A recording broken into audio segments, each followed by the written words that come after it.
வணக்கம் நேயர்களே, ஆயுத எழுத்திற்கு உங்களை வரவேற்பது நான் கார்கே. தமிழகம் 4 முனை போட்டியை நோக்கி நகர்ந்து கொண்டிருக்கக்கூடிய சூழல்ல 4 முனையெல்லாம் கிடையாது, 2 முனை போட்டி தான். அது திமுக அதிமுகவுக்கு இடையே மட்டும்தான் அப்படின்னு விடுதலை சிறுத்தைகள் கட்சியினுடைய தலைவர் திரு திருமாவளவன் நேற்றைய தினம் தெரிவித்திருக்கிறார். 2026 களம் இந்த 2 கூட்டணி கடையில் மட்டும்தான். எத்தனை பேர் வேணா போட்டியிடலாம், ஆனால் உண்மையான போட்டி 2 முனை மட்டும்தான். யார் தனித்து நின்றாலும் மக்களுடைய கவனம் சிதறாது, மக்களுக்கு தெரியும் அப்படின்றார். யார் தனித்து நின்றாலும் அப்படின்னு யாரை சொல்ல வருகிறார் அப்படின்ற கேள்வியும் எழுந்திருக்கிறது. இதற்கு மத்தியில் திமுகவுக்கும் தாவேகாவுக்கும் தான் போட்டியே அப்படின்னு தாவேகா தலைவர் விஜய் அவர்கள் கூறியது குறிப்பிடத்தக்கது. இதற்கு மத்தியில் நாம் தமிழர் கட்சியினுடைய தலைமை ஒருங்கிணைப்பாளர் சொல்கிற 4 முனையோ 3 முனையோ, நாங்கள் எப்போவுமே தனி முனை தான், தனித்து தான் நிற்போம் அப்படின்னு அவர் கருத்தை கூறுகிறார். உண்மையிலே கள யதார்த்தம் என்ன? 4 முனை அப்படின்றது 4 கூட்டணிகளாக நிற்கிறாங்க. ஆனால் களம் எவ்வாறாக இருக்கிறது அப்படின்ற கேள்வியும் இருக்கிறது.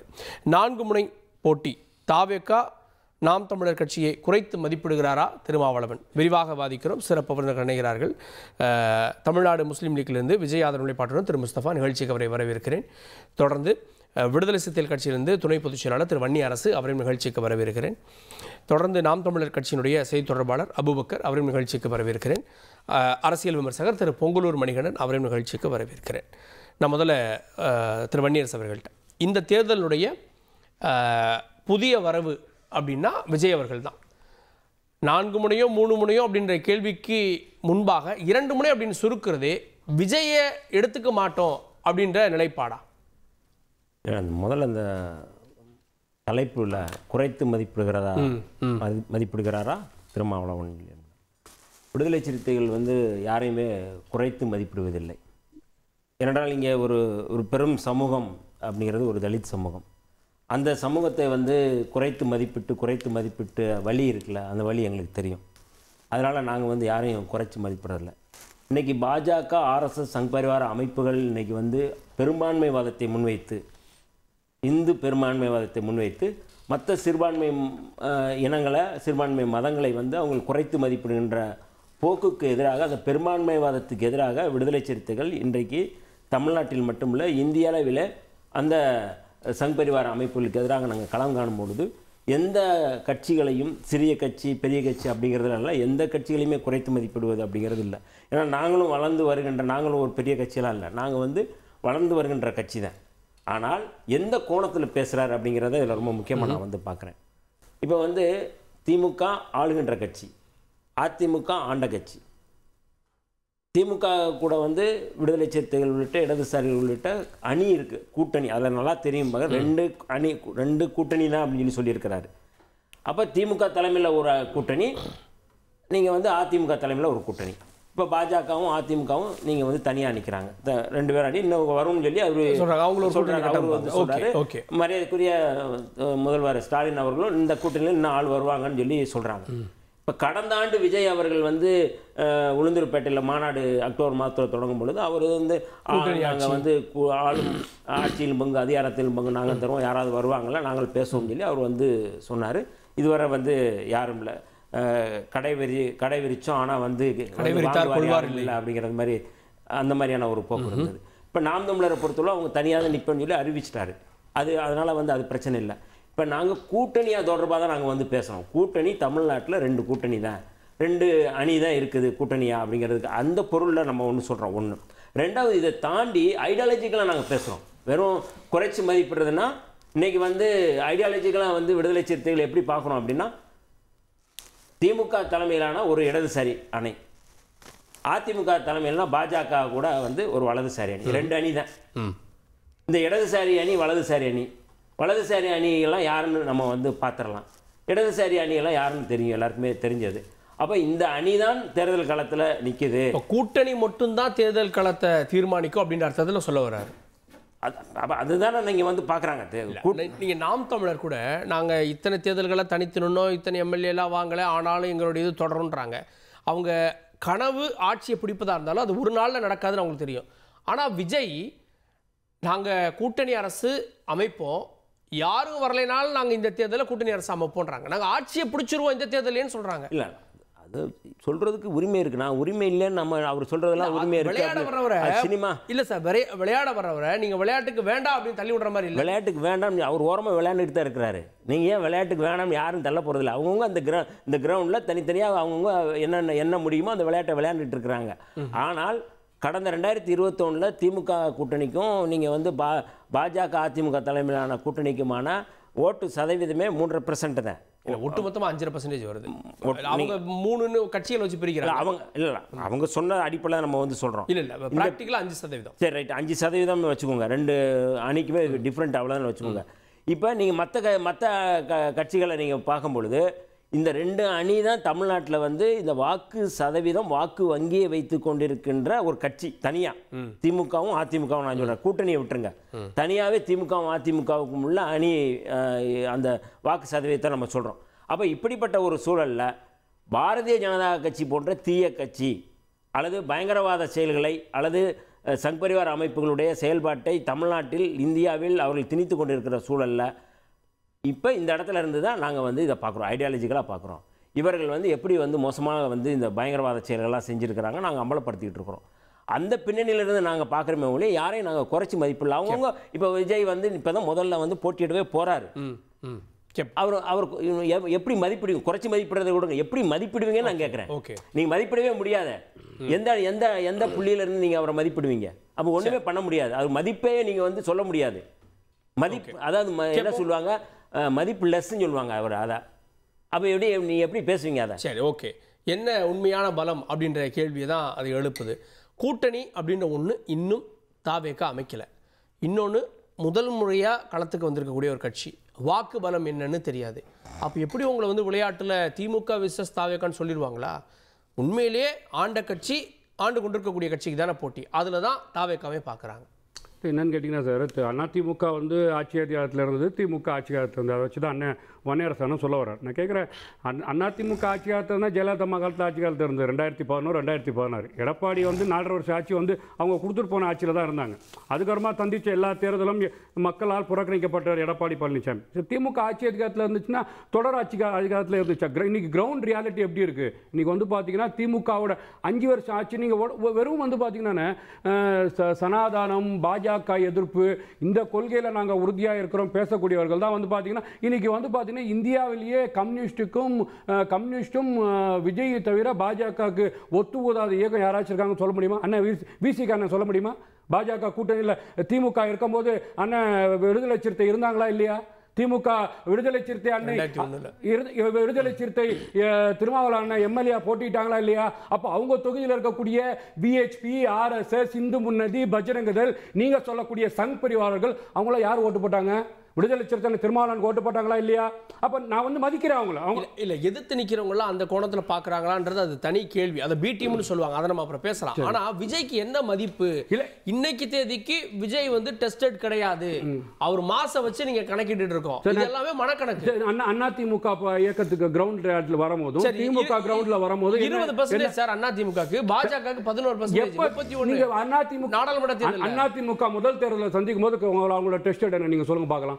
திமுக முதல் தேர்தலில் சந்திக்கும் போது அவங்களோட ப்ரூஃப் என்ன சார்? இன்னைக்கு வந்து களத்தில் இறங்கி ஒரு மாஸ் லீடர் வந்து பார்த்தீங்கன்னா இன்னைக்கு கிரவுண்ட் ரியாலிட்டியில் பார்க்கும்போது எல்லா இடத்துலையும் டிவிகேன்னு பேச விதமாக கிரவுண்டில் பார்க்குறோம், ஒவ்வொரு குடும்பத்திலையும் கேட்குறோம். அப்போ இதெல்லாம் பார்க்கும்போது கண்டிப்பாக இங்கே இருக்கக்கூடிய ஆட்சி அதிகாரத்துக்கு வந்து பார்த்தீங்கன்னா பெரிய ஒரு மாற்றம் தேவையாக இருக்கின்றது. இந்த மாற்றத்தை வந்து மக்கள் விரும்புகிறாங்க. அந்த அடிப்படையில் பார்த்தீங்கன்னா அவர் களத்தில் நிற்கிறார். இன்னொன்று கேட்டிங்கன்னா கூட்டணியே கிடையாது அப்படின்னு சொல்லி அவர் தான் சொல்கிறாரு, நான் கூட்டணி அமைப்பேன் டிசம்பருக்குள்ள கூட்டணி அமைப்பேன் சொல்லிட்டு இருக்கிறாரு. கூட்டணியே கிடையாதுன்னு சொன்னது அண்ணன் சீமான் அண்ணன் மட்டும் தான் கூட்டணி இல்லை நாங்கள் தனியாக நிற்க போகிறோம்னு சொல்லியிருக்கிறார். இவர் வந்து பார்த்து இது டிசம்பர் வரைக்கும் இந்த கூட்டணி எப்படி போகும் ஏன் நீங்கள் வந்து யோசிக்க மாட்டீங்க? நான் இப்போ போன வாரம் வரைக்கும் முந்தின வாரம் வரைக்கும் காலையிலையும் நைட்டும் நான் பெரிதும் மறைக்கக்கூடிய திருமாவளவன் என்ன பேசுனீங்க? பாஜக வந்து அதிமுக கூட இல்லைனா போவோம், திமுக நாங்கள் திமுகவை நம்பி இல்லை, நாங்கள் பின்னாடி முடி வச்சிருக்கிறோம், நாங்கள் முன்னாடி முடி வச்சிருக்கிறோம், நாங்கள் வந்து பார்த்தீங்கன்னா எதை வேணா தொடக்கூட தயார். இதெல்லாம் யார் பேசினா சார்? ஆனாலும் இந்த கூட்டணியில் தொடரணும் முற்றுப்புள்ளி. அது என்னைக்கு இப்போ போன வாரம் பேசின வாய் அடுத்த வாரம் என்ன ஆக போகுது யாருக்கு தெரியுது? டிசம்பருக்குள்ள என்ன மாற்றம் கூட வந்துருவாங்க. முதல்ல அடைச்சிட்டாங்க. அரசியல் களத்தில் என்ன மாற்றம் என்ன நடக்கும் அதுதான் நீங்க சொல்ல. நீங்க வந்து பார்த்தீங்கன்னா மரியாதைக்குரிய கம்யூனிஸ்ட் தோழர் சண்முகன் என்ன சொல்றாரு? சொல்றாரு. திமுக ஆட்சி அமையுமான்னு கேட்டா கூட்டணி தர்மத்து கூட அடுத்த ஆட்சி வரலன்னு சொல்ல மாட்டேதே. விஜய் அவர்கள் களத்தில் இறங்கினதுக்கு அப்புறம் என்ன மாறும் நம்மளால முடிவு செய்ய முடியாதுன்னு பேசுறாரு. அப்ப வந்து பாத்தீங்கன்னா தமிழக அரசியல் களத்துல நீங்க வந்து பாத்தீங்கன்னா அப்படியே இது அங்கே ஓரமா போய் விளையாண்டுட்டு இருக்காருன்னு சொன்னவர் தான் வந்து ஒரு தேசிய கட்சி வெஸ்ட் பெங்கால்ல வந்து 36 வருஷம் ஆட்சி அதிகாரத்தில் இருந்து ஒரு கொள்கையில உண்மையாகவே கொள்கையா இருக்கக்கூடிய கம்யூனிஸ்ட் கட்சி வந்து பாத்தீங்கன்னா உள்வாங்கி இன்னைக்கு வந்து பாத்தீங்கன்னா கண்டிப்பா விஜய் அவர்கள் களத்தில் இறங்கினதுக்கு அப்புறம் பெரிய மாற்றம் வரும் சொல்லுது. பாத்தீங்கன்னா இந்த கிரவுண்ட் ரியாலிட்டியில விஜய் அவர்களா ஸ்டாலின் அவர்களா என்ற களம் வந்து இருக்கு. இதுதான் நாங்க பேசுறோம் சார். இந்த அதிமுக எது அதிமுக அதிமுக ஸ்டாலினா இபிஎஸ்ஆ விஜயானா கூட நீங்க ஏத்துக்கலாம். ஸ்டாலினா விஜயா அப்படின்னு பாட்டுறீங்க. அதிமுக 8 தேர்தலில் சார் அதிமுக வந்து அதே களத்தில் நின்று பாஜக இல்லாம நின்று பாஜகவை எதிர்க்கிறேன்னு சொல்லி எங்களுக்கு வந்து பாத்தீங்கன்னா பாஜகனால் தான் தோல்வியின் சந்தி அவ்வளோலாம் சொல்லி மக்களால் புறக்கணிக்கப்பட்டிருக்காங்க சார். தொடர் தோல்வியை சந்திச்சிருக்கிறாங்க. நீங்க முழுக்க வந்து பாத்தீங்கன்னா தமிழ்நாட்டில் ஒரு போன 5 வருஷம் ஆட்சியில் உங்க என்ன அதுதான் கேட்கிறேன். நீங்க வந்து கூட்டணியே ஒன்றும் முடியலையே சார். நான் கேட்குறேன் சார், மதிமுக பொதுக்குழுவில் திமுக இயக்கத்தை பற்றி விமர்சிக்கப்படுது சார். தோழமை கட்சியில் இருக்கக்கூடிய எம்எல்ஏ வந்து ஸ்டாலின் கூட்டு திமுக இணைக்கிறார் சார். இதெல்லாம் பிரச்சனை கிடையாது. இதெல்லாம் பிரச்சனை கிடையாதா? அங்க உள்ள மதிமுக நிர்வாகிகள் இதெல்லாம் அப்போ வந்து பாத்தீங்கன்னா முழுக்க வந்து பாத்தீங்கன்னா ஒரு குழப்பமான சூழல் வந்து இருந்துகிட்டு இருக்கு. இது வந்து அதான் சொல்றேன்னா நீங்க போன வாரம் பேசுறது இந்த வாரம் இன்னைக்கு போய் பாத்தீங்கன்னா எல்லா ஹாஸ்டலுக்கும் வந்து பாத்தீங்கன்னா ஒரே பேரு சூட்டு வந்து நன்றி தெரிவித்து விஷயத்துல பேசுனதுக்கு வந்து இன்னைக்கு வந்து புகழாரம் சொல்லிட்டு இருக்கீங்க. அடுத்த வாரம் என்ன பேச போறேன் நான் கேட்கிறேன். திராவிட மாடல் அரசியல நீங்க சொன்னீங்கல்ல ஒரே ஒரு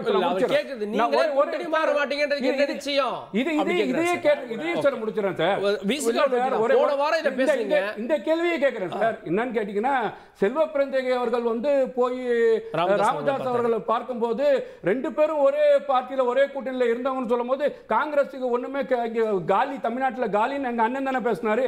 அப்ப வந்து பாத்தீங்கன்னா உங்கள் உள்ளுக்குள்ள என்ன போயிட்டு இருக்கு? ஓகே ஓகே 2 செய்தி இதில் நான் வந்து விளக்கப்படுத்த நினைக்கிறேன். 2001 விடுதலை சிறுத்தைகள் வந்து பாஜக கூட்டணியில் இருந்து 2001 சொல்றாரு. 99க்கு முன்னாடி விடுதலை சிறுத்தைகள் வந்து தேர்தலை புறக்கணித்த ஒரு இயக்கம். நாங்கள் உங்களில் எவனும் யோக்கியம் இல்லை, எங்கள் ஓட்டு உங்களுக்கு இல்லைன்னு சொல்லி முழக்கம் வைத்து நாங்கள் வந்து 10 ஆண்டுகள் வந்து தேர்தலுக்கு புறக்கணிப்பு செஞ்சோம். 99 வந்து நாங்கள் வந்து தேர்தலில் பங்கெடுக்கிறோம். ஐயா மூப்பனார் அவர்களுடைய தலைமை ஏற்று நாங்கள் வந்து பண்ணுறோம். 2001 திராவிட முன்னேற்ற கழகத்தின் அணியில் வந்து நாங்கள் சேரும்பொழுது அதுக்கடுத்து பிஜேபி வந்து சேர்றாங்க. நாங்கள் 8 இடத்துல நிற்கிறோம். மங்களூரில் மட்டும் விடுதலை சிறுத்தைகள் வந்து வெற்றி பெற எங்களுடைய தலைவர் அவர்கள் வெற்றி பெறார். மற்ற எல்லா இடங்களையும் தோல்வி அடைஞ்சிடும். இந்த 8 தொகுதியிலையும் யாருமே எங்களுக்காக பாஜக எங்கேயுமே எங்களுக்காக பரப்புரை செஞ்சதில்லை. நாங்கள் சொல்லி தான் நாங்கள் அதை அனௌன்ஸ் பண்ணுறோம். வெளிப்படையாக நாங்கள் அனௌன்ஸ் பண்ணுறோம். இல்லை நான் சொல்லி முடிச்சேன். ஒப்பந்தம் திமுகவோடது அது புரியுது. இல்லை நான் என்ன சொல்ல வரேன் இருங்க நான் சொல்லி முடிக்கிறேன். ஆனால் பதற்றப்படாதீங்க, நான் சொல்லி முடிக்கிறேன். 2002 குஜராத் இனப்படுகொலை நடக்குதுல்ல, எங்கள் தலைவர் வந்து ரிசைன் பண்ணுறாரு. அந்த இதில் இருந்து ரிசைன் பண்ணுறாரு. இது யாருக்காவது சொல்லி இதை விளக்கு பேச முடியுமா? 2001 நாங்கள் கூட்டணி வைக்கிறோம். 2002 இறுதியில் நாங்கள் வந்து ரிசைன் பண்ணுறோம். எந்த பின்னணியில் இதெல்லாம் காரணம் காட்டி தான் நாங்கள் ரிசைன் பண்ணுறோம். இன்னும் ரொம்ப முக்கியமாக அதுக்கு பிறகு தான் அது ஒரு பயங்கரவாத கட்சி, அது சிறுபான்மை மக்களை அழிக்கின்ற கட்சி, அது வந்து மிக மோசமான வந்து தலித்துகளுக்கு எதிராக சிறுபான்மை கொஞ்சம் அமைதியாக இருங்க ஏங்க நீங்கள் பேசிட்டே இருக்கீங்க, நான் பேசி முடிக்கிறேன். கொஞ்சம் இருங்க, நான் ஒரு நாகரீகத்தை கடைப்பிடிங்க. அப்போ இதை வந்து நாங்கள் வந்து எப்போ ஒவ்வொரு முறையும் எக்ஸ்பீரியன்ஸ்ல இருந்து தான் அந்த இடத்துக்கு நாங்கள் நகர்வோம். இருங்க. அப்போ இந்த கட்சி RSS பயங்கரவாத செயல்களை செய்யக்கூடிய ஒரு கட்சி. இதை இன்னைக்கு வந்து ஆட்சி அதிகாரத்துக்கு வருது அப்படின்னா என்னென்ன படுகொலைகள் செஞ்சாங்க குஜராத்தில் அப்படிங்கிறத நாங்கள் அமலப்படுத்தணும். நாங்கள் தான் அதை எடுத்துட்டு போறோம். அப்போ அந்த பின்னணியில இருந்து தான் இந்த கூட்டணி கூடாது அப்படிங்கிறத நாங்கள் தெளிவுபடுத்துறோம். இன்னைக்கு கேட்குறது நாளைக்கு விசிகாவே அணிமாறனா இல்லை, அதைத்தான் நாங்கள் சொல்கிறோம். நாங்கள் வெளிப்படையாக வந்து பாஜக பாமக இருக்கிற இடத்துல நாங்கள் இருக்க மாட்டோம்னு சொல்லி அனௌன்ஸ் பண்ணுறோம். அப்போ இன்னும் அது வந்து தாவேக்காவுக்கு டோர் ஓப்பன் பண்ணி வச்ச மாதிரி தானே. தாவேக்கான டோரை அடைக்கல. ஏங்க ஒரு செய்தி என்ன அப்படின்னா, நாங்கள் கூட்டணியில் இருக்கிறோம். நாங்கள் ஏன் அந்த கூட்டணிக்கு தலைவர் யார்? மரியாதைக்குரிய முதல்வர் ஸ்டாலின் அவர்கள். நாங்கள் யார் வரணும் யார் போகணும் அப்படிங்கிறது எங்களுக்கு இல்லை. நான் அரசியல் எதிரி அப்படின்னு சொல்லி திமுகவை சொல்லிட்டார் விஜய். அப்புறம் எப்படி அந்த கூட்டணிக்கு வருவார்? அவருக்கு வந்து இருக்கிற ஆப்ஷன் வந்து அதிமுக தான். அதிமுக கூட்டணி தான் அவருக்கு இருக்கு. அப்போ நீங்கள் அங்கே தான் அவர் போகணும், இங்கே இல்லை. ஏன்னா கொள்கை எதிரி, அரசியல் எதிரின்னு வந்து திமுகவை சொல்லிட்டாரு. பாஜகவை எதிர்க்கிறார்ல, அப்புறம் எப்படி அதிமுக கூட்டணிக்கு விஜய் போவாரு? அதுதாங்க பாஜகவை எதிர்க்கிறாருன்னு நீங்க சொல்றாங்க. பாஜக சொல்றாரு சார், கிடையவே கிடையாது கூட்டணிக்கு. பாஜகவுக்கு எதிராக என்ன வந்து அவர் வந்து போராட்டத்தை முன்னெடுத்திருக்கிறார்? என்னுடைய கேள்வி அதுதான். இப்போ வக்ஃபு வாரிய திருத்த சட்டத்துக்கு எதிராக நாங்கள் வந்து உள்ள வழக்கு போட்டிருக்கோம், எல்லாரும் வழக்கு போட்டிருக்கிறாங்க. லட்சக்கணக்கான மக்கள்ல திரட்டி வந்து மதச்சார்பின்மை காப்போம் சொல்லி பேரணி நடத்துறோம். இருங்க, மக்கள் மத்தியில பாரதிய ஜனதாவை அம்பலப்படுத்துவதற்கான செயல் திட்டம் என்ன? இதுதான் கேள்வி. கேட்போம். நான் திரு பொங்கலூர் மணிகண்டன் 2 முனை போட்டியை நோக்கி நகருது. ஒன்னு திமுக, இன்னொன்னு தாவேக அப்படின்னு விஜய் அவர்கள் பார்க்கிறார். இல்ல, அதாவது அரசியல் கூட்டணிகள் வேறுபட்டு நின்று அண்ணன் திருமாவளவன் இருந்தாலும் கூட ஒரு ஒடுக்கப்பட்ட சமுதாயத்தில் பிறந்து இன்றைக்கு ஒட்டுமொத்த சமுதாய மக்களும் ஏற்கிற அளவிற்கு ஒரு மிகச்சிறந்த தலைவராக அண்ணன் திருமாவளவன் உயர்ந்திருக்கிறார் என்பதை யாரும் மறுக்க முடியாது, மறுக்கக்கூடாது. கிட்டத்தட்ட 30 ஆண்டுகளுக்கு மேலாக பல வழக்குகளை, கரமுடான பாதைகளை கடந்து உயர்ந்தவர் அண்ணன் திருமாவளவன். அதே போலதான் அவருடைய தளபதியாக அண்ணன் வன்னியரசு அப்படித்தான் பல வழக்குகளை சந்தித்து இந்த உயரத்திற்கு வந்திருக்காங்க. சாதாரணமா வந்துடல, யாரும் ஆதரிச்செல்லாம் வந்துடல. திருமாவளவன் அவர்களையோ விசிகாவையோ ஆரம்ப காலத்துல யாருமே பாராட்டிதான் இயக்கம் வந்துடவே இல்லை. இவர்களாக கஷ்டப்பட்டு வந்த ஒரு மாபெரும் இயக்கம். தமிழ்நாட்டில் மிகப்பெரிய சக்தி விடுதலை சக்தி. எனக்கு எப்போதும் பெரும் மதிப்பு உண்டு, நான் வெளிப்படையா பேசுறேன். அதாவது அவர்களோட விசிகாவோடு நீங்க மற்ற கட்சியை ஒப்பிடுவதே தவறுதான். நீங்க நான் வெளிப்படையா சொல்ல, திரு விஜய் அவர்களை போன்றவர்கள்லாம் எந்த ஒரு சங்கடம் இல்லாமல் மிக சாதுரியமாக ஒரே ஒரு வருடத்துல ஒரே ஒரு அறிவிப்புல ஆட்சி வரலாம் என்று பேசுவதெல்லாம், இது விசிகாவோடு ஒப்பிட்டு பேசுவதா உண்மையில வந்து ஒரு விந்தைக்குரிய விஷயம் தான். நீங்க விசிகா வந்து வலது இயக்கம் வந்து எனக்கு ஆட்சிக்கு வராது ஒப்பிட்டு பேசுறது, திமுக சேர்ந்தாங்க 2 சீட் வாங்கிட்டாங்க, இந்த பிஜே போர்டு சேர்ந்தாங்க, கடந்த நாள் இருந்தாங்க, அதாவது இப்படி குறை சொல்லலாம். ஆனால் அவர்கள் கடந்து வந்த பாதை தன் நோக்கத்தை பார்க்க வேண்டும். நான் ஏன்னா விஜயோட ஏகப்படுன்னா, ஆனா திருமாவளவன் ஒரு வீடியோ பார்த்தா 2 கால்களும் வீங்கி காரிலேயே பயணித்து மக்களோடு மக்களாக கிடைக்கிற சாப்பாட்டை எல்லாம் அருந்தி கொண்டு வாழக்கூடிய மிகச்சிறந்த மனிதர். எனவே இப்படிப்பட்ட உழைக்கிற மக்களையும் அங்கீகரிக்க வேண்டும், மதிக்க வேண்டும். நான் மிகப்பெரிய மதிக்கிறேன். இப்ப இன்னும் சொல்ல போனா கொங்கு மண்டலத்தில் ஒரு காலத்தில் அவர் வேறு மாதிரி பேசிய வெல்பறை சொல்ல உண்டு. ஆனா இன்றைக்கு இங்க இருக்கிற மக்களும் கூட அவரை பற்றி ஒரு பெருமையாக பேசக்கூடிய காலம் வந்திருக்கு என்று சொன்னால் அவருடைய மிகச்சரியான நோக்கத்தோடு பயணிக்கிற பாதை. அரசியல் கடன் சொல்றேன், திமுக அணி சேர்ந்தனாலேயே விசிகாவுடைய தன்மையெல்லாம் மாறி போய் சார்த்த பண்ணலாம்.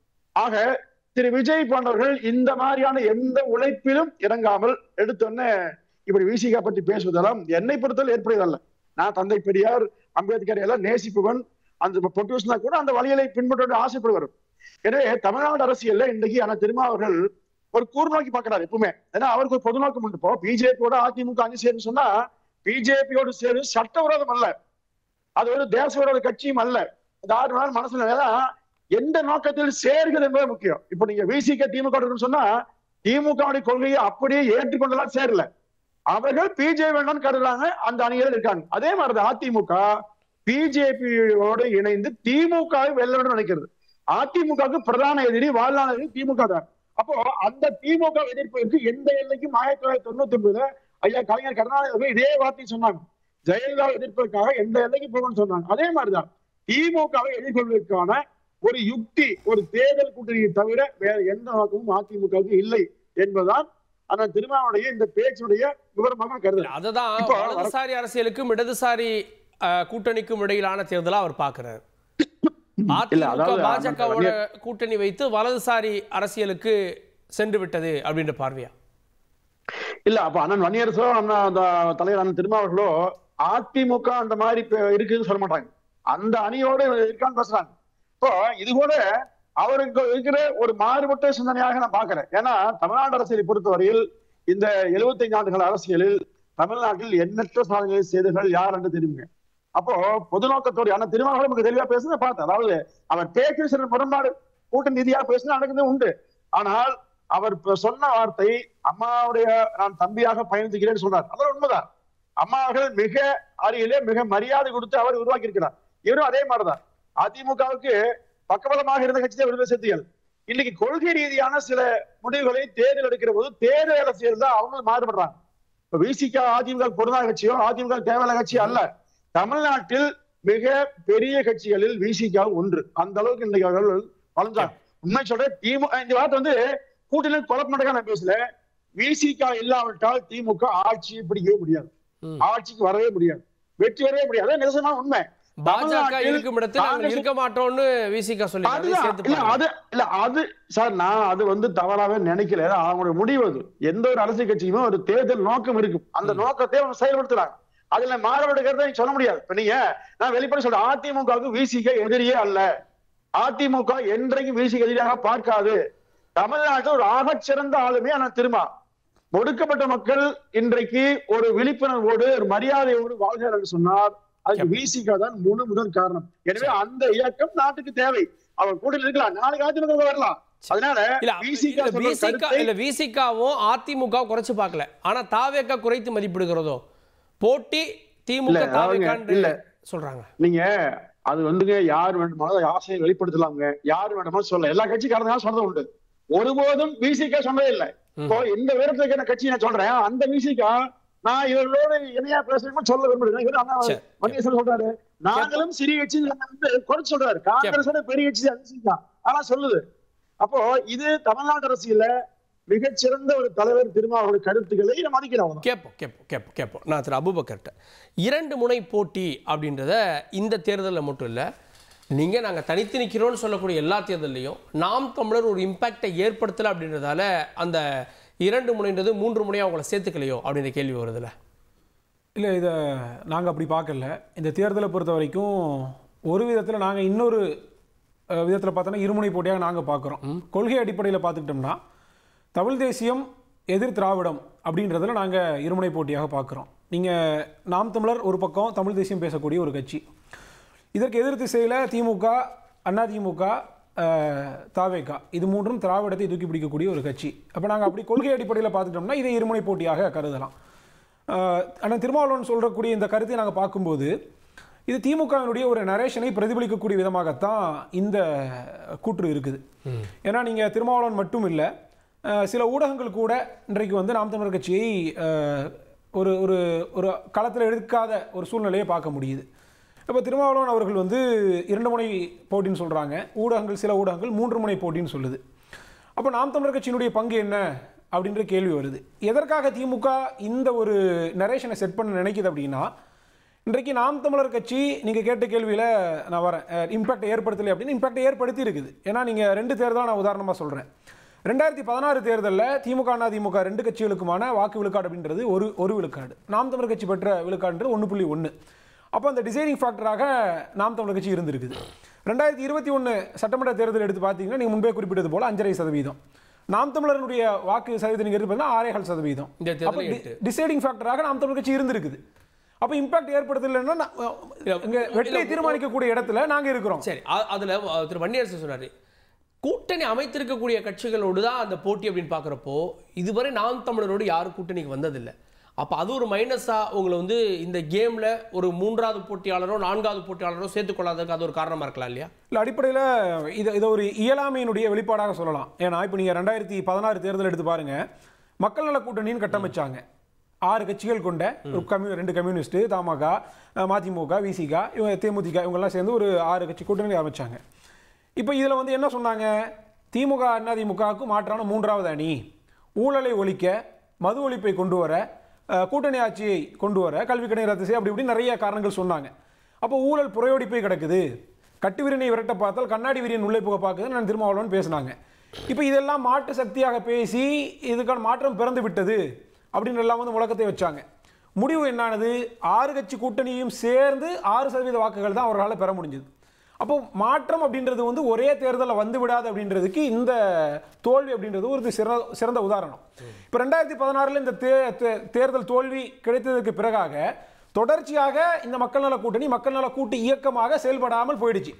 எந்த அதிமுகவை திமுகவை எதிர்த்தவர்கள் வந்தார்களோ அதே திமுக கிட்ட 5 கட்சியும் அதிமுக கிட்ட 1 கட்சியும் போயிடுச்சு. அப்போ யாருக்கு மாற்றன்னு சொல்லி நீங்க வந்தீங்களோ அதே கட்சிக்கிட்டே நீங்க போய் சரணடைஞ்சிட்டீங்க. அப்போ உங்களுடைய இயலாமையினுடைய வெளிப்பாடு. அப்போ 6 கட்சிகள் கூட்டணி சேர்ந்து 6% எடுத்திருக்குது. ஆனா நாம் தமிழர் கட்சி இயலாமைன்னு பார்க்கணுமா, சாதுரியம் சாமர்த்தியம்னு பார்க்கணும். என்ன சாமர்த்தியம்? இன்னைக்கு நாம் தமிழர் அங்கீகரிக்கப்பட்ட கட்சி, அதே தேர்தலில் விசிகாவும் அங்கீகரிக்கப்பட்ட ஒரு 2க்கு வித்தியாசம் இருக்குது. நான் வரேன். அப்போ 2016 6 கட்சிகள் சேர்ந்து 6%. ஆனால் நாம் தமிழர் கட்சி தனித்துவமாக நின்று இன்றைக்கு வந்து 35 லட்சம் வாக்குகளை பெற்று 8.2% வாங்கி அங்கீகரிக்கப்பட்ட கட்சியாக மாறி இருக்குது. இப்போ நீங்கள் விசிக்கு அங்கீகரிக்கப்பட்ட கட்சி நாங்கள் வாழ்த்துறோம், பாராட்டுறோம். அதே மாதிரி நாம் தமிழர் கட்சி நாங்கள் அங்கீகாரம் வாங்கியிருக்கிறோம். ரெண்டுக்குமான வேறுபாடு இருக்குது. எப்படின்னா விசிகாவுடைய இந்த அங்கீகாரம் அண்ணன் திருமாவளவன் சொல்றாங்க 30 ஆண்டு கால கலப்பணியினுடைய வெளிப்பாடுன்றாங்க. உண்மையிலேயே கலப்பணி செஞ்சிருக்கிறாங்க, மாற்று கருத்து இல்லை. ஆனால் தனித்த வாக்கு வங்கியினால் இது பெறப்பட்டதான இல்லை. திமுக உட்பட 10-11 கட்சிகளினுடைய கூட்டணி கட்சிகள் வாக்கு அதன் மூலியமா கிடைக்கப்பட்ட எம்எல்ஏ எம்பி சீட்டுகளை வைத்து இன்றைக்கு 4 எம்எல்ஏ 2 எம்பி வச்சு இந்த அங்கீகாரத்தை பெற்றிருக்கிறாங்க. ஆனால் நாம் தமிழர் கட்சி அப்படி இல்லை. நாம் தமிழர் கட்சியினுடைய வாக்கு வங்கி அப்படின்றது வந்து தனித்த வாக்கு வங்கி. தேர்தல் ஆணையம் அப்படி பார்க்குமா? தேர்தல் ஆணையம் இல்ல, தேர்தல் ஆணையம் வரையறை வச்சிருக்குது. 6% இல்ல எம்பி எம்எல்ஏ அல்லது 8%. அது தேர்தல் ஆணையத்தினுடைய அது ரெப்ரசன்டேஷன் ஆஃப் பீப்புள் ஆக்ட் இருக்கக்கூடிய நாம்ஸின் அடிப்படையில் இருக்கக்கூடியது. நான் அரசியல் ரீதியாக இதை கேட்கிறேன். அரசியல் ரீதியாக விசிகா பெற்ற அங்கீகாரத்திற்கும் நாம் தமிழர் கட்சி பெற்ற அங்கீகாரத்திற்கும் வேறுபாடு இருக்குது. அதுல கூட்டணி கட்சிகளுடைய வாக்கு வங்கிகளும் அங்கம் நான் சொல்றேன். இன்னைக்கு மக்கள் பிரதிநிதியா விசிகாவை சேர்ந்த 4 எம்எல்ஏ இருக்காங்க, 2 எம்பி இருக்காங்க. நாம் தமிழர்ல இருந்து யார் இருக்காங்க? அந்த கேள்வி உங்க மேல வைக்கப்படும். நான் அதான் சொல்றேன். நாம் தமிழர் கட்சி ஒரு தேர்தலை மாற்றத்திற்கான தேர்தலா பார்க்கல. ஏன்னா மாற்றத்திற்காக வந்து அத்தனை பேரும் சமரசம் செஞ்சிருக்காங்க. அதுக்காக தான் மக்கள் நல கூட்டணி உதாரணமாக காட்டினேன். இதே விஜயகாந்த் வந்தாரு, அதே மாதிரி கமலஹாசன் வந்தாரு. இன்னைக்கு அவங்க எல்லாம் களத்துல எங்க டிடிவி தினகரன் களத்துக்கு வந்தாரு. எங்க ஒரு ராஜ்யசபா சீட்டுக்காக சரணடைஞ்சிட்டாங்க. அப்ப நாங்க இந்த கூட்டணி சீட்டு, இந்த நோட்டு, இந்த பேரத்தை தாண்டி மக்களுக்கான அரசியலை முன்வைக்கிறோம், மாற்று கொள்கையை முன்வைக்கிறோம். தமிழ்நாட்டில் நாங்க என்ன செய்ய போறோம்ன்றத வரைவாக 500 பக்கத்துக்கு அடிச்சு கொடுத்துருக்கிறோம். கல்வியில, பொருளாதாரத்துல, மருத்துவத்துல, வேலை வாய்ப்புல, தொழில் வளர்ச்சியில எல்லாவற்றிலும் தமிழ்நாட்டை புரட்டி போடக்கூடிய அத்தனை திட்டங்களையும் நாங்க சொல்லிட்டு போகல, கருத்தியலாக அதை வந்து நாங்க வந்து அச்சடிச்சு கொடுத்துருக்கோம். அப்போ மக்கள் இங்க வந்து சீட்டை, நோட்டை, கூட்டணியை பார்க்காமல் எதை பார்க்கணும் அப்படின்னா கொள்கையை பாருங்க, யார் இந்த மக்களுக்கான சரியானவர்கள் அப்படின்றத பாருங்க அப்படின்னு கேட்கிறோம். இன்னும் நாங்க என்ன கேட்கிறோம் அப்படின்னா, மேலை நாடுகள் இருப்பது போல நீங்க வந்து விகிதாச்சார அது அது அரசியலமைப்பு சட்டத்திலே மாற்ற வேண்டிய ஒன்று, அது வேற. நாங்க என்ன கேட்கிறோம், தலைவர்களுக்கான ஒரு டிபேட் வைங்கன்னு கேட்கிறோம். இப்போ அமெரிக்காவில் இருக்குது போல ஒவ்வொரு கூட்டணி கட்சிகளுக்கும் அதனுடைய தலைவர்கள். இப்போ ஒரு பக்கம் பிரசிடென்ட் ட்ரம்ப் நின்று பேசுவார், இன்னொரு பக்கம் பைடன் நின்று பேசுவார். இப்படி விவாதிக்க வைங்கிறோம். யார் சரியான கருத்துக்களை சொல்றா, யார் மக்களுக்கானவர்கள், ஊடகம் முன்னாடி விவாதிப்போம், பேசுவோம், மக்கள் சரியானவர்களை தேர்ந்தெடுத்துட்டு போறாங்கன்னு சொல்றோம். கேட்போம். யார் தனித்து நின்றாலும் மக்களுடைய கவனம் சிதறாது அப்படின்னு ஒரு பாயிண்ட் சொல்றாரு.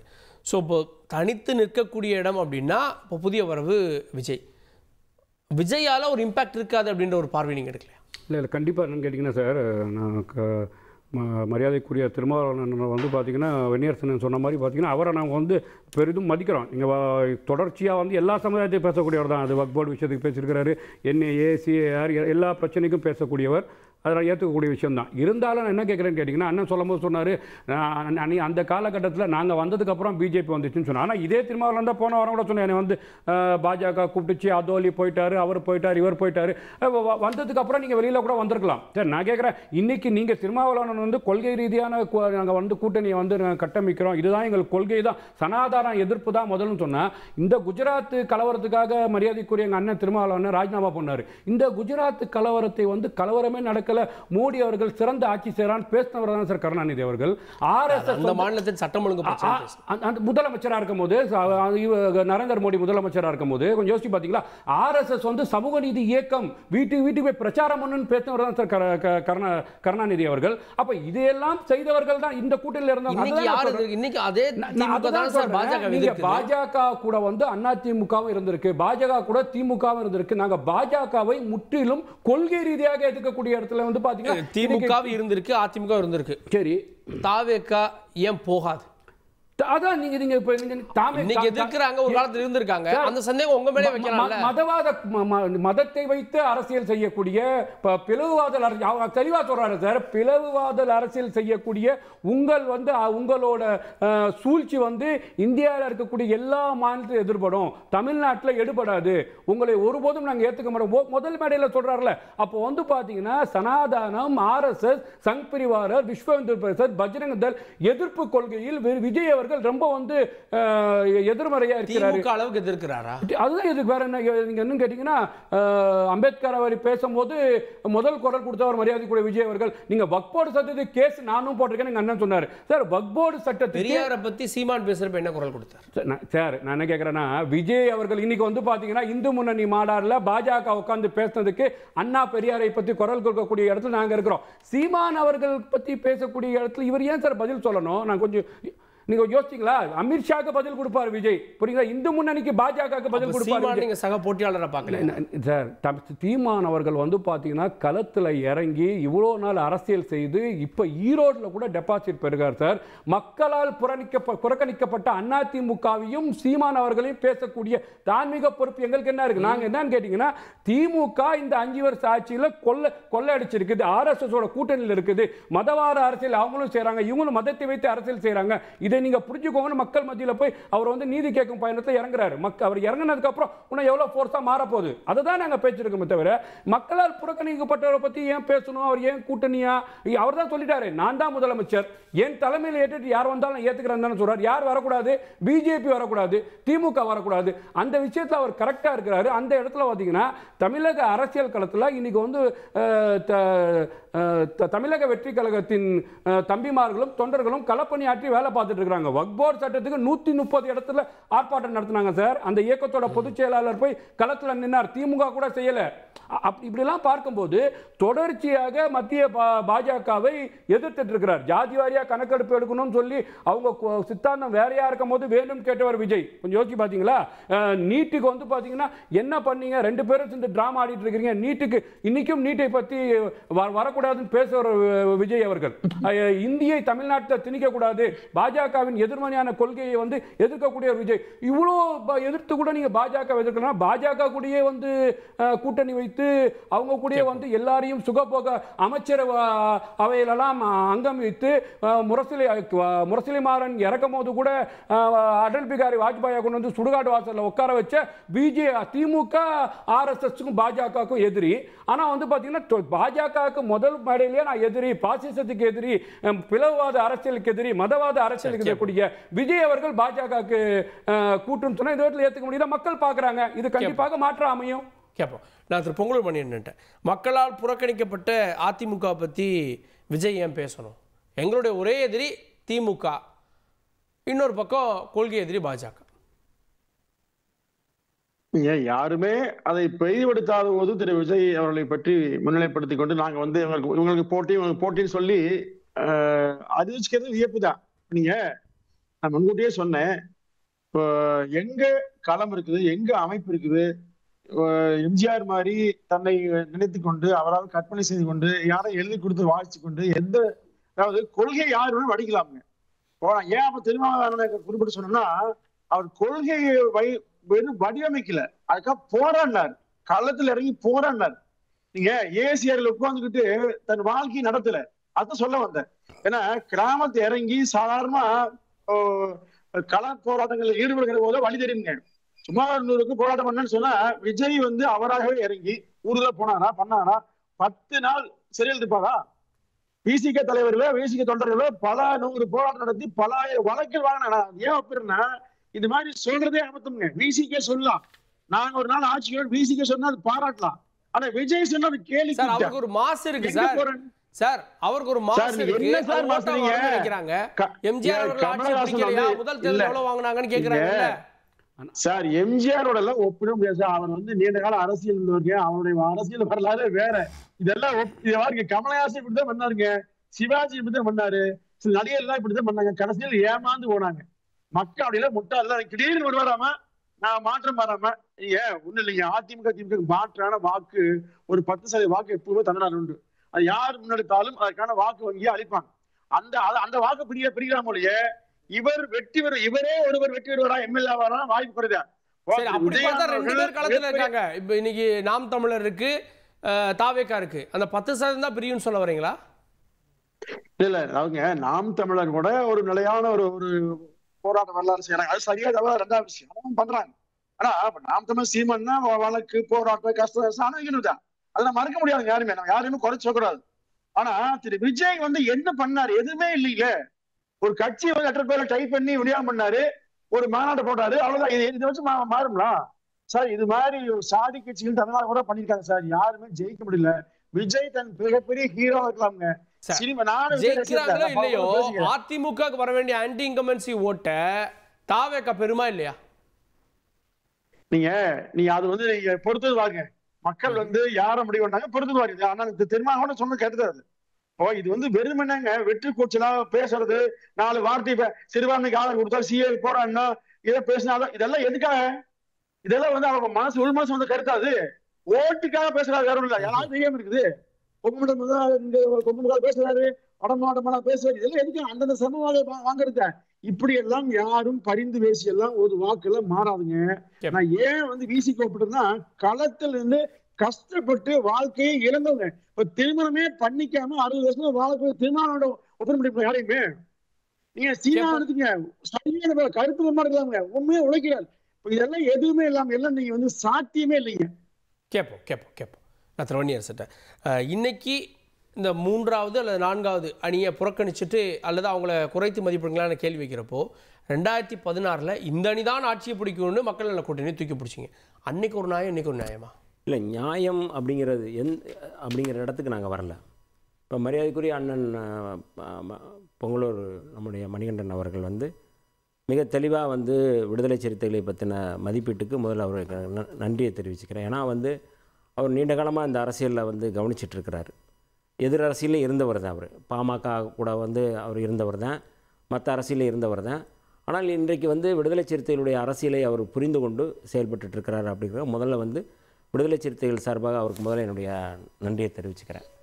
இப்போ நான் 2016 நாங்கள் வந்து மக்கள் நல கூட்டணி அப்படின்னா 2004 மக்கள் கூட்டணினே நாங்கள் ஒன்று உருவாக்கணும். ஒரு மாற்றத்தை வந்து நாங்கள் உருவாக்குவதற்கு தான் நாங்கள் முயற்சி செஞ்சுக்கிட்டே இருக்கிறோம். ஆனால் இந்த மாற்றத்திற்கு இடையில் வந்து பாஜக என்கின்ற அந்த மதவாத, பிளவுவாத, சாதியவாத இந்த அமைப்பு வந்து வலுவடைய இன்னுமே வந்து அதுக்கான முயற்சியை வந்து நம்ம வந்து பாஜகவுக்கு எதிராக தான் நம்ம அணிதிரட்ட வேண்டிய தேவை இருக்குது. அப்படிங்கிறத நாங்கள் இப்போ வந்து ராஜபக்சே வந்து எப்படி வந்து அங்கே வந்து சிங்கள பௌத்த பேரினவாதத்தை முன் வச்சு அவர் வந்து பெரிய லெவலில் வந்து இனப்படுகொலையை செஞ்சாரோ, அதே போல் தான் தமிழ்நாட்டில் வந்து மோடி அவர்கள் வந்து இந்து பெரும்பான்மைவாதத்தை முன்வைத்து ஒரு இனப்படுகொலைகளை வந்து தொடர்ச்சியாக நடத்திக்கிட்டு இருக்கிறாரு. தமிழ்நாட்டில், இந்தியாவில் சொல்கிறேன் நான், இந்தியாவில், தமிழ்நாட்டில் சொன்னீங்க இல்லை, நான் இந்திய அரசியலில் அவருடைய செயல்பாடுகளை சொன்னேன். ஏன் நாங்கள் பாஜக எதிர்ப்பை முன்வைக்கிறோம், ஆர்எஸ்எஸ் எதிர்ப்பை முன்வைக்கிறோம் அப்படிங்கிறது, இது வந்து முழுக்க ஆரிய திராவிடருக்கு எதிரானது. ஆரியத்துக்கும் திராவிடத்துக்குமான யுத்தம் தான் இங்கே நடக்குது. ஆரியத்துக்கு எதிரான யுத்தம் தான் நடக்குது. இங்கே வந்து நீங்கள் வந்து தமிழ் தேசியம் அப்படிங்கிறது வந்து நீங்கள் வந்து தமிழ் தேசியத்துக்குன்னு ஒரு வாக்கு நீங்கள் வந்து இங்கே இல்லை. ஏன் அப்படி இல்லை அப்படின்னா, முழுக்க வைகோ அவர்கள் தமிழ் தேசிய அரசியல் பேசுகிறவங்க தான். விடுதலை புலிகளை நேரடியாக ஆதரித்து விடுதலை புலிகளே வந்து அவருக்கு பரப்புரை செஞ்சவங்க தான். அதே தேர்தலில் அவர் தோத்தவர் தான். ஆனால் இந்த அரசியல் என்பது முழுக்க ஆரியத்துக்கு எதிரான அரசியல், ஆரியத்துக்கு எதிரான ஒரு அரசியலை முன்னெடுக்க வேண்டிய தேவை இருக்குங்கிற அடிப்படையில் தான் நம்ம வந்து பண்ணுறோம். யார் திராவிட எதிர்ப்பை முன்வைக்கிறாங்களோ அவங்க வந்து ஆரியத்துக்கு துணை போகிறாங்க. அதனால தான் நாங்கள் விடுதலை சிறுத்தைகள் என்ன சொல்கிறோம் அப்படின்னா, இன்றைக்கி பாரதிய ஜனதா கட்சி முன்னெடுக்கிற அந்த அரசியல் அப்படிங்கிறது ஏற்கனவே அவங்க இந்து ராஷ்டிரம் தான் அமைக்கணும் முயற்சி பண்ணுறாங்க. ஒரு மொழி, ஒரு நாடு, அது இந்து ராஷ்டிரம். அந்த இந்து ராஷ்டிரத்துக்கு யாரெல்லாம் துணை போகிறாங்க அப்படின்னா இன்னும் வெளிப்படையாக நமக்கு தெரியுது. இப்போ வந்து விஜய் அவர்கள் வந்து நான் வந்து கொள்கை எதிரின்னு சொல்கிறாரு. யாரை? பாஜகவை. எந்த அடிப்படையில் கொள்கை எதிரி, எந்த அளவுக்கு எவ்வளவு தீவிரமாக அரசியல் எதிர்க்கிறாரு, எதுக்காக போராடி இருக்கிறாரு, அவங்க முன்னெடுக்கிறாங்க. செக்குலரிசம், நீங்கள் வந்து சோசலிசம், இதை வந்து அரசியலமைப்பு புரட்சியாளர் அம்பேத்கர் யாத்து கொடுத்த அந்த அரசியலமைப்பு சட்டத்திலேருந்து எடுக்கணும்னு சொல்கிறாங்க. அதற்கு ஏதாவது பேசியிருக்கிறாங்களா? கோட்பாட்டு அடிப்படையில் ஏதாவது பேசியிருக்காங்களா? கண்டிச்சிருக்கிறாங்களா? எதுவுமே பேசலை. கடைசி கொடுத்துல பாஜக தானே சார் அவ்வளோ இல்லைங்க. நான் கேட்குறது ரொம்ப நுட்பமானது. அதை நாங்கள் வந்து எல்லாமே நாங்கள் வந்து அரசியல் ரீதியாக இல்லாமல் அதை வந்து நாங்கள் வந்து ஐடியாலஜிக்கலாக பேசுகிறோம். இன்னைக்கு தமிழ்நாட்டில் ஐடியாலஜிக்கலாக வந்து பார்க்கக்கூடிய எதிரியே நாம் தமிழர் பார்வையில் தமிழ் தேசியம் பேசுகிற கட்சி ஒரு புறம், மற்ற 3 பேரும் திராவிட அரசியல் முன்னெடுக்கிறாங்க அப்படின்னு அந்த ஓட்டு பிரிஞ்சாலே அந்த ஓட்டு திமுக அதிமுகவினுடைய அதிருப்தி வாக்குகள், எதிர்ப்பு வாக்குகள் எப்பவுமே 10% இருக்கும். அதை விஜயகாந்த் பெற்றாரு. இன்னைக்கு வந்து நாம் தமிழரில் வந்து அண்ணன் சீமான் பெறாரு, அது வேற. ஆனால் திராவிட இன அரசியல், திராவிடம் அப்படிங்கிறத மேதகு பிரபாகரன் அவர்கள் ஏற்றுக்கணும். நாங்கள் திராவிட இன வழி வந்தவர்களே சொல்கிறாரு. ஆண்டன் பாலசிங்கம் அவர்கள் சொல்கிறாரு. நீங்கள் வந்து தேசிய இனம் அப்படிங்கிற வடிவமைப்பில் வந்து நீங்கள் வந்து அங்கே தமிழ் தேசிய இனத்தை வந்து முன்வைக்கிறாரு, அங்கே வந்து சிங்கள பௌத்த பேரினவாதத்துக்கு எதிராக முன்வைக்கிறார். அது வேறு. அங்கே எடுக்கிற முன்னெடுக்கிற அரசியல் அப்படிங்கிறது தமிழீழ அரசியல். அது தமிழ் தேசிய அரசியல் இல்லை. அவர் தமிழீழ அரசியல் தான் அவர் முன்னெடுத்தார். அப்போ ரெண்டுக்குமான குழப்பம் இருக்குது. அங்கே வந்து இனப்படுகொலை நடந்துக்கிட்டு இருக்கு. இஸ்லாமியர்களை பூரா வந்து வெளியேற்றியா படுகொலை செஞ்சாங்கன்னு ஒரு கருத்து சொல்கிறாங்க. இஸ்லாமியர்கள் வந்து தமிழர்களாக இல்லையா அப்படிங்கிற ஒரு குழப்பம் வந்து இருந்து இலங்கையில். ஏன் இதை நம்ம சொல்கிறோம் அப்படின்னா, அந்த வடிவங்கிறதே வேற. இங்கே வந்து நீங்கள் வந்து தமிழ் தேசிய அரசியல் அப்படிங்கிறது முழுக்க வந்து நீங்கள் இந்த தமிழ் தேசிய அரசியல் இன்றைக்கி பேசுகிற சாதியவாதிகள் தான், குடிபெருமை பேசக்கூடியவர்கள் தான். சீமான் போன்றவர்கள் இன்றைக்கு வந்து அருவாளை காட்டி நீங்கள் வந்து பனைமரம் ஏறி நீங்கள் கல் இது பண்ணுறாரு அப்படின்னா அது சாதி வெறியினுடைய உச்சம் தான். அது வந்து குடிபெருமை பேசக்கூடியதான். அது வந்து நீங்கள் எந்த அடிப்படையில் அதை வந்து ஆதரிக்க முடியும்? அப்போ இதெல்லாம் பாஜகவுக்கு அணுக்கமாக இருந்திருக்க வழக்கம் சார். இன்னைக்கு மதுபானம் வந்துருச்சு. அவர் அந்த ஆஸ்பெக்ட்ல அப்ப நான் கேட்கிறேன், அப்ப செருப்பு தைக்கிறவங்க வந்து அது வந்து செருப்பு தைக்கணும் அப்படின்னு செருப்பு இனம் மறையறணும்னு பேசினார் அவர். அது வழிகாட்டுறது தானங்க. ஒரு வழிகாட்டுறது இருக்குல்லங்க. எவ்வளவு குடிக்க வைக்கணுமா படிக்க வைக்கணுமா, கல்லு குடிக்க வைக்கணுமா படிக்க வைக்கணுமா, என்ன எந்த அதைத்தான் சொல்றோம். எல்லாத்தையும் ஒழிக்கணும்னு சொல்றோம். அதனாலதான் நாங்க விடுதலை சிறுத்தைகள் அந்த நிலைப்பாட்டு எடுத்தோம். மது ஒழிப்பு எல்லாத்திலையும் ஒழிக்கணும்னு சொல்றோம். நீ செருப்பு தைக்கணும் அப்படின்னு அது வந்து குடிப்பெருமை பேசினா செருப்பு தைச்சு நீ காட்டு, நீ செருப்பை வந்து தையும் சொல்ல முடியுமா நீங்க? இது வந்து அவர்களை வந்து குடிப்பெருமை பேச வைப்பது, அவர்களை வந்து மேலும் வந்து அந்த தொழிலை ஊக்கப்படுத்துறது. இது குலக்கல்வி திட்டத்தினுடைய நுட்பம், இது வர்ணாசிரம திட்டத்தினுடைய நுட்பம், இது வந்து பாஜகவினுடைய செயல் திட்டத்தின் ஒன்று. அதனால தான் வந்து திராவிட எதிர்ப்பை முன்வைக்கிறாங்க, கழகங்கள் இல்லாத தமிழ்நாடு அப்படின்னு சொல்லி முன்வைக்கிறாங்க. இது எல்லாம் இல்லை, இது எல்லாமே பாஜக கொடுக்குற அசைன்மெண்ட்டு.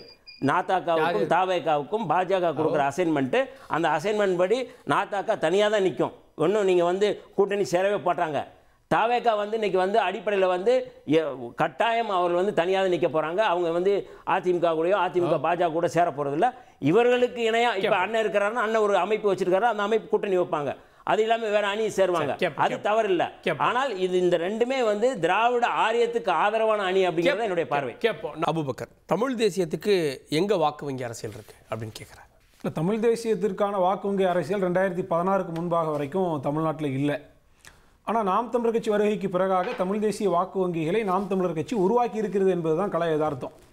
இப்போ நாம் தமிழர் கட்சிக்கான இந்த 35 லட்சம், இந்த 8.2% வாக்கு அப்படின்றது வந்து கொள்கைக்காக வந்த வாக்கு தான். அண்ணன் சீமான் அவர்களுக்கோ இல்லை மற்ற நபர்களுக்கோ தனிப்பட்ட முறையில் வந்த வாக்குகள் கிடையாது. அப்போ நாம் தமிழர் கட்சியினுடைய வாக்கு வங்கி அப்படின்றது வந்து படிப்படியாக உயர்ந்திருக்குது. இப்போ 2016 நினைக்கும் போது 1% வாங்கணும், அப்புறம் 4 வாங்கணும், அப்புறம் 6 வாங்கணும், இப்போ 8 வாங்கி இருக்கிறோம். இப்போ இந்த வாக்கு வங்கி அப்படின்றது வந்து நாம் தமிழர் கட்சியினுடைய தமிழ் தேசிய கொள்கை, நாம் தமிழர் கட்சி முன்வைக்கக்கூடிய முழக்கத்திற்கான அடிப்படை அரசியல் மாற்றத்திற்கான வாக்கு வங்கிகளாகத்தான் இது வளர்ந்து இருக்குது. அப்போ நான் தமிழ் தேசியத்திற்கான எப்பவுமே மாற்றம் வேணும்னு நினைக்கிற ஒரு 10% வந்து ஒரு டைம்ல ஒருத்தருக்கு போடுவாங்க. இந்த முறை சீமான் அப்படின்ற ஒரு பார்வை சொல்றாங்கல்ல. இல்ல, அப்படி பார்த்துருந்தோம்னா மாற்றம் வேணும் அப்படின்ற விதத்தில் அடிப்படையிலேயே வந்திருக்கணுமே. நாம் தமிழர் கட்சிக்கு ஆரம்பத்திலேயே அந்த வாக்கு வங்கி வந்திருக்கணுமே. நீங்கள் இது எப்படி பார்க்கணும்? இப்போ கடந்த தேர்தல் 2019 தேர்தலாக இருக்கட்டும், 21 தேர்தலாக இருக்கட்டும், 5 முனை போட்டிகளாக இருந்துச்சு. எஸ்டாப்ளிஷ்டு பார்ட்டியான திமுக, அதிமுக ஒரு அணியாகவும், நாம் தமிழர், அதே மாதிரி மக்கள் நீதி மையம், தினகரனுடைய அமமுக, இந்த 3 அணியும் மாற்று அணியாகவும் இருந்துச்சு. ஆனால் இந்த 2 அணிகளுமே வந்து தினகரனுடைய கட்சியாக இருக்கட்டும், கமலஹாசனுடைய மக்கள் நீதி மையமாக இருக்கட்டும், ஒரு கட்டத்துக்கு மேலே இவருடைய வாக்கு வங்கியில் தக்க வைக்க முடியலையே. அப்போ நாம் தமிழர் கட்சி மட்டும் ஏன் அவருடைய மக்களுடைய நம்பிக்கையை பெறுது என்றால், நாம் தமிழர் கட்சி கொள்கை அடிப்படையில் வார்த்தெடுக்கப்படக்கூடிய ஒரு கட்சி, தமிழ்நாட்டு மக்களுடைய தமிழர்களுடைய உரிமைக்காக போராடக்கூடிய ஒரு கட்சி. தமிழர்களுக்கு எந்த பிரச்சனை வந்தாலும் சரி, நாம் தமிழர் அதுக்காக களத்தில் நிற்கும் அப்படின்ற நம்பிக்கையை நாங்கள் பெற்றிருக்கிறோம். அப்போ 2 கட்சி மாற்றத்திற்காக நின்றவர்கள் இன்றைக்கு நீர்த்து போய்விட்டார்கள், கரைந்து போய்விட்டார்கள். திமுகவை எதிர்த்து வாரிசு அரசியலை பேசி எதிர்த்துக்கு நான் வந்தேன் அப்படின்னு சொல்லி டிவியை உடைச்ச கமலஹாசன் திமுக ஐக்கியமாயிட்டாரு. பிஜேபியோட கூட்டணி வைக்கிறதுக்கு நான் என்ன முட்டாளா பைத்தியக்காரனான்னு கேட்ட தினகரன் இன்றைக்கு பிஜேபி கூட்டணியில் இருக்கிறாரு. ஆனால் நாம் தமிழர் கட்சி நாங்கள் தொடக்க மேடையில் சொன்னோம் 2010. ஆனா இன்றைக்கு வரைக்கும் அந்த கொள்கையில உறுதியா இருக்கு. அதுக்கு காரணம் வன்னியரசன் சொன்னாரு, கூட்டணியே வைக்க மாட்டாங்க, பாஜக அதை தான் சொல்லுது. இல்ல, வன்னியரசன் சொன்னதுக்கு நான் 2 விதத்தில் மறுப்பு தெரிவிக்கணும்னு நினைக்கிறேன். முதலாவதாக அந்த பனைமரம் குறித்து அண்ணன் வந்து சொன்னாங்க. நீங்க பாருங்க, பனைமரை தொழிலை வந்து ஏதோ கல் மட்டும்தான் இருக்கிறது மட்டும்தான் பனைமரை தொழில் என்ன நினைச்சிட்டு இருக்காரா என்னன்னு தெரியல. 2018 அண்ணன் திருமாவளவனுடைய பிறந்தநாளை முன்னிட்டு தமிழ்நாடெங்கிலும் 1 லட்சம் பனை விதைகளை நடுங்கள் என்று உத்தரவிட்டார். இன்னும் சொல்ல போனா ஒருபடி மேலே போய் திருமாவளவனே தன் கையால் பனை விதைகளை நட்டார். அப்ப அது எந்த குழு தொழிலை ஊக்குவிப்பதற்காக? நான் இன்னும் சொல்றேன், நீங்க பாருங்க, 2018 ஆகஸ்ட் தமிழ் மண்ணில் வந்த ஒரு சிறப்பு கட்டுரை. இப்போ இந்த பனை சார்ந்து பேசும்போது இது குலத்தொழிலை ஊக்குவிக்கிறது, இது RSS பின்புறத்தில் செய்துன்னு சொல்றாங்கல்ல. இதே விசிகாயை சேர்ந்தவர்கள் என்ன கட்டுரை எழுதியிருக்காங்க அப்படின்னா, இந்துத்துவத்திற்கு எதிரான தமிழின அடையாளம் பனை. அப்போ திருமாவளவன் கையில் எடுத்தா, விசிகா கையில் எடுத்தா, அவர்கள் பனை விதையை நட்டுனா அது இந்துத்துவத்திற்கு எதிரான தமிழின அடையாளம் ஆகிருது. இதே அண்ணன் சீமான் அவர்களும் நாம் தமிழர் கட்சியும் தமிழ் தேசியவாதிகளும் செஞ்சாங்கன்னா அது குலத்தொழிலாக போயிருது, RSS குடும்ப தொழிலாக போயிருது. இது ஒன்று. ரெண்டாவது, குடிதேசியம் பேசக்கூடியவங்க திராவிட எதிர்ப்பாளர்கள் சொன்னாங்க நிறைய. இப்போ நாங்கள் இந்த திராவிட இந்த கோட்பாட்டை எதிர்க்கிறோம். ஆமாம், எதிர்க்கிறோம். இது வந்து திராவிடன்றது ஒரு இனம் கிடையாது, திராவிடன்ற ஒரு மொழி கிடையாது, அதுக்குன்னு ஒரு நாடு கிடையாது, வரலாற்று திரிபு, அது பொய்ன்னு சொல்றோம். இன்னும் சொல்ல போனால் இதுவே ஆரிய அறிவரடி, ஆரிய கண்காணித்தனம்னு சொல்றோம். இதை நாங்களா சொல்றோம்னா இல்லை. கடந்த காலங்களில் விசிகா பேசியதான், நான் திருமாவளவன் பேசியதான் நான் சொல்றேன். நீங்க பாருங்க, ஒவ்வொன்றுக்கும் என்னால் ஆதாரத்தோடு சொல்ல முடியும். எனக்கு 2 நிமிஷம் அனுமதிங்க. தாய்மண் இதழில் ஆகஸ்ட் 2004 வந்த கட்டுரை எங்கே பேசியது அப்படின்னா, கரும்புலிகள் நினைவு நாளில் திருமாவளவன் முழக்கம். என்ன முழக்கம்? தமிழனை தமிழ் தேசியம் வழிநடத்தாமல் இல்லாத திராவிடமே வழிநடத்துகிறது அப்படின்னு திருமாவளவன் பேசியிருக்கிறாங்க. இது போக நீங்க பாருங்க, சொல்லிடுறேன். ஜனவரி 2005 வந்த ஒரு கட்டுரை. இந்த கட்டுரையில் என்ன சொல்றாங்க அப்படின்னா, இந்திய தேசியம் என்பது பார்ப்பனர், மார்வாடி, சிந்தி இனத்தவர்களின் சுரண்டலுக்காகவும், திராவிட இனக்கோட்பாடு என்பது, கவனிச்சு கேளுங்க, திராவிட இனக்கோட்பாடு என்பது தெலுங்கு, கன்னட, மலையாளிகளின் சுரண்டலுக்காகவும் மண் பறிப்பிற்காகவும் கட்டியமைக்கப்பட்டுள்ளது. இதுல இன்னொன்னு என்ன சொல்றாங்க அப்படின்னா, இதில் சுரண்டலை விட மண் பறிப்பானது மிக கேடானது. அப்ப இந்திய தேசியத்தை விட திராவிட தேசியம் வந்து மிக கேடானது அப்படின்னு வரிக்கு வரி எழுதியிருக்கிறாங்க. இந்த மாதிரி என்னால் 100 சான்றுகளை தர முடியும். நான் சொல்லி முடிச்சிடறேன், உங்க நேரத்தில் நான் குறிக்கல, சொல்லி முடிச்சிடறேன். திராவிடத்திற்கு எதிராகவும் திராவிட இனத்திற்கு எதிராகவும், இன்னும் சொல்ல போனால் அதனுடைய மூலவராக சொல்றாங்கல்ல பெரியார், இவர்களுக்கு எதிராகவும் இன்றைக்கு அவர்கள் கட்சியினுடைய பொதுச்செயலாளர் இருக்கக்கூடிய அண்ணன் ரவிக்குமார் அவர்கள் கட்டுரை எழுதினாங்க. திராவிட இயக்கத்திலிருந்து பெரிய எதிர்ப்பு வந்ததுக்கு பிறகு தடுத்து நிறுத்தப்பட்டுச்சு. அப்புறம் என்ன சொல்லுவாங்க, அந்த சமயத்தில் அவர் வந்து பொதுச்செயலாளர் கிடையாது அப்படிம்பாங்க. என்னவாக இருந்தாலும் விசிகாவினுடைய அதிகாரப்பூர்வ இதழ், திருமாவளவன் அவர்களை ஆசிரியராக கொண்டு வரக்கூடிய அந்த இதழில் பெரியார் மறுபரிசீலனை என்று கட்டுரை எழுதினாங்க. அதுல நான் ஒண்ணே ஒன்று சொல்றேன். அந்த 9வது கட்டுரையில இன்றைக்கு இந்த விமர்சனத்தை நான் முடிக்கிறேன். ஆனா பெரியார் மீதான தலித்துகளுடைய சந்தேக பார்வை தொடர்ந்து கொண்டே இருக்கும்னு எழுதினாங்க. அப்ப திராவிடத்திற்கு எதிராகவும் திராவிடர் என்ற இனக்கோட்பாட்டுக்கு எதிராகவும் இவர்கள் பேசியது அவர்கள் பக்கம் நியாயம். ஆனா அதை நாங்கள் பேசிவிட்டால் அது வந்து அநியாயம். அது என்ன முறை? நான் ஒண்ணே ஒன்று சொல்லிடுறேன். அப்போ விசிகா இன்றைக்கு அவருடைய தேவைக்காக, நீங்க விசிகா திமுக கூட்டணி இல்ல, இந்த அங்கீகரிக்கப்பட்ட கட்சியோ, இந்த 2 MP 4 MLA, இது அவர்களால் கற்பனையில் நினைச்சு பார்க்க முடியுமா? முடியாது. அப்ப அவருடைய அரசியல் தேவைக்காக, லாபத்திற்காக எந்த திராவிடத்தை எதிர்த்தார்களோ, எந்த திராவிடர்களுக்கு எதிராக கட்டுரை எழுதினார்களோ, பேசினார்களோ, முழங்கினார்களோ, அந்த திராவிடத்திடம் விசிகா சரணடைந்து விட்டது. நாம் தமிழர் சரணடையாது. 2 செய்தி இதுல. இந்த பனை விதை அப்படிங்கிறது இந்த மண்ணை பாதுகாப்பதற்கு, இந்த மக்களை பாதுகாப்பதற்கு நீங்கள் வந்து ஆற்றுப்படுகையில் இதை வந்து எல்லா ஆற்றுப்படுகையில் தான் நாங்கள் வந்து நட்டோம். பனை விதை, பனை மரங்களை வளர்ப்போம் தான் சொல்லியிருக்கிறோம். கல்லை நாங்கள் வந்து குடிக்கிறதுக்கு வந்து கல்லை இறக்கணும்னு நாங்கள் சொல்லலை. பனை அந்த மண்ணுக்கு உரம், மண்ணை பாதுகாக்கக்கூடியதுங்கிற அடிப்படையில் நம்ம அதை பண்ணுறோம்னா கல் இறக்குங்கன்னு நம்ம வந்து எங்கேயுமே சொல்லலை. முதல் செய்தி ஒன்று. இது வந்து ஜூலை 5 கரும்புலிகள் நாள் அன்னைக்கு எங்களுடைய தலைவர் அவர்கள் மலேசியாவில் பேசுகிறார். திராவிட தேசியம்னு ஒன்று இல்லை, அதான் சொல்கிறார். 2க்கு டிஃப்ரெண்ட் இருக்குன்னு சொல்கிறாரு. திராவிட தேசியம்னு இல்லை, அதனால அது வழி நடத்தக்கூடாது அப்படின்னு சொல்லி சொல்கிறாரு. திராவிட தேசியம் இல்லை, தமிழ் தேசியம், அது மரபினம். இது வந்து நீங்கள் வந்து தமிழ் தேசியம் இனம் அப்படின்னு தேசிய இனம்னு சொல்லி சொல்கிறார். மரபினத்தினுடைய ஒரு பிரிவு தான், அதுக்குள்ளே தான் வந்து முழுமையாக வந்து தேசிய இனம் இருக்குது. அதை தான் புரட்சியாளர் அம்பேத்கர் சொல்கிறாரு. அதை தான் எங்களுடைய தலைவர் எழுச்சி தமிழர் தொல்காப்பியன் திருமாவளவன் அவர்கள் சொல்கிறார். 2ஐயும் போட்டு குழப்புறாங்க. இது வந்து இருங்க, ஏன்னா இந்த இதுக்குள்ள ரொம்ப ரொம்ப நுட்பமாக பார்க்க வேண்டிய தேவை இருக்கு. சீமான் அவர்கள் வந்து நீங்க வந்து ஆணவ படுகொலையை வந்து ஆதரிச்சு பேசுறாரு. எப்படி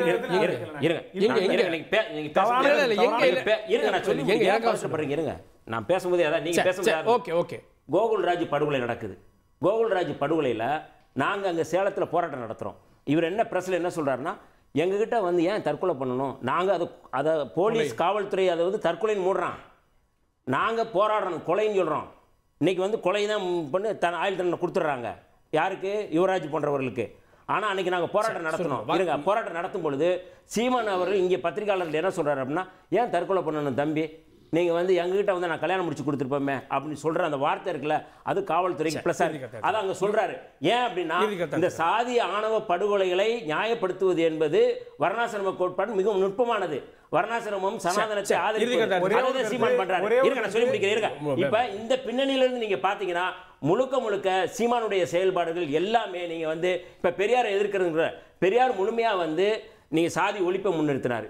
சாதி ஒழித்தல் ஒன்று, நல்ல தமிழ் வளர்த்தல் மற்றொன்று. முதல்ல சாதி ஒழிப்பு தான். சாதி ஒழிப்பு காலத்துல சீமான் எங்காவது போய் நின்றுக்காரா? குடி பெருமை பேசுறாரு.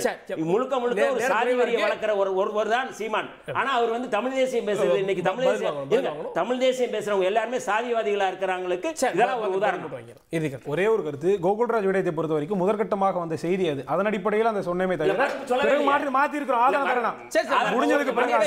முடிஞ்சதுக்கு பிறகாக மறுப்பு நான் எடுத்து தரேன். மறுப்பு இல்ல. இன்னைக்கு வர அது நிலைப்பாட்டில் இருக்கிறார். குடிபெருமை பேசுறது எப்படி அதற்கான மறுப்பை வந்து வெளியிட்டதை நான் மறுப்பு வந்து நான் காண்பிக்கிறேன். அதுக்கு நான் பொறுப்பு. இப்போ அண்ணன் சொன்னாங்க இந்த திராவிட தேசியம்னு சொன்னாங்க. அப்படி இல்லை. நான் இன்னும் சொல்றேன், இல்லாத திராவிடமே வழிநடத்துது அண்ணன் வந்து தெளிவா பாயிண்ட் பண்றாங்க.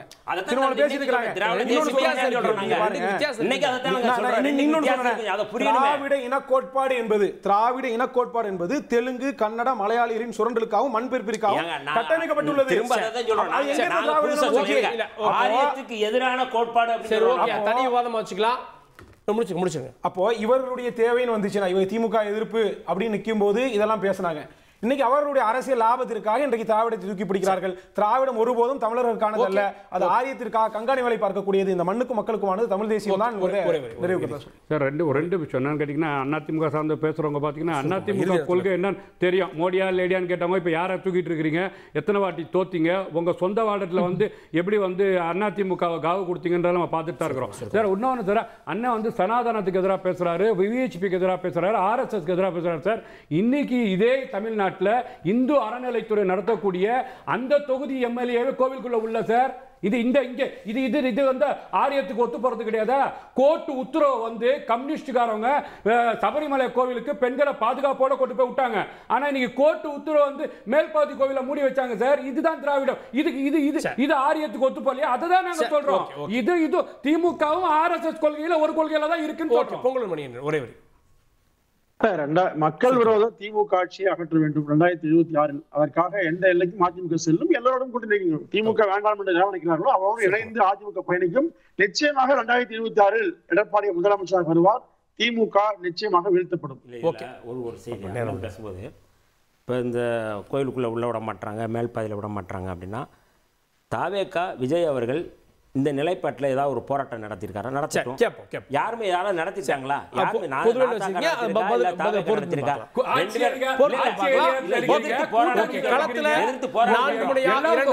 தேர்தல் அரசியல்ல மக்கள் பதில் சொல்வார்கள். பொறுத்திருந்து பார்க்கலாம். விவாதத்தில் இணைந்த விருந்தினர்களுக்கு நன்றி. பார்த்தவங்களுக்கும் நன்றி நேயர்களே. தொடர்ந்து தந்தி தொலைக்காட்சியுடன்.